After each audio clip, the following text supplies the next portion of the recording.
বাপ মাও এমন একটি সম্পদ, বাপ মার দোয়া যেমন কবুল, বাপ মার বদদোয়াও তেমন কবুল। হুমা জান্নাতুকা ওয়া নারুকা, নবীজি বলেন তোমার বাপ মাই জান্নাত, তোমার বাপ মাই জাহান্নাম।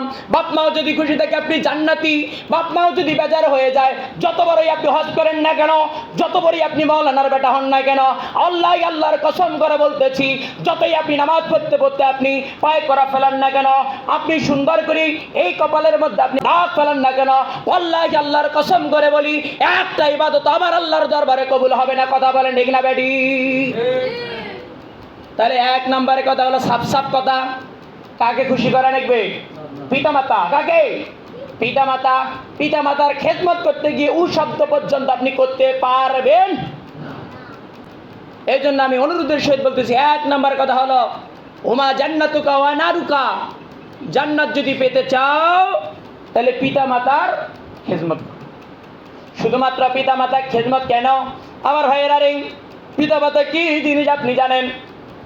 আল জান্নাতু তাহতা আদামিল উম্মাহাত, নবীজি বলেন তোমার মায়ের দুখানা পায়ের তলে আমার আল্লাহ একটা জান্নাতের দরজা রেখেছে। জোরে বলেন আল্লাহু আকবার। তোমারে বাবা তোমারে মা জানিও মক্কা মদিনা, তাদের মনে কষ্ট দিলে গো জান্নাতে পাইবা না। বাপ মা মক্কার কি? মদিনা। নবীজি বলেন বাপ মা হলো মক্কার মদিনা। এই মক্কার মদিনার সঙ্গে কখনো খারাপ আচরণ করো না, এটা আমি নবীর ওয়াদা। বাপ মার সাথে কখনো খারাপ আচরণ করো না। তার কারণ হলো এই, বাপ মাও যদি একবার যদি উ শব্দটা করে তোমার জন্য ওটাই জাহান্নাম। ওটাই কি? জাহান্নাম। যতই তুমি নামাজ পড়ো না কেন, যতই নামাজ পড়ো না কেন। এই জন্য আমার ভাইয়েরা আমি উদাহরণ আহ্বান জানাচ্ছি, খালি নামাজ পড়লেই হবে না। অনেক মানুষ খালি আছে খালি নামাজের পাগলা, বাপ মার ভালোবাসা বাপ মার খেদমত নাই। অনেক মানুষ আছে খালি তাবলিগের পাগলা, বাপ মার খেদমত নাই।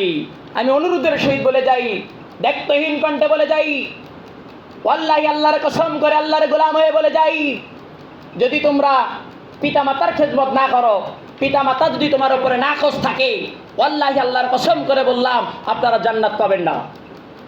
এই জন্য জান্নাত যদি পেতে হয় সর্বপ্রথম পিতামাতার খেদমত করো।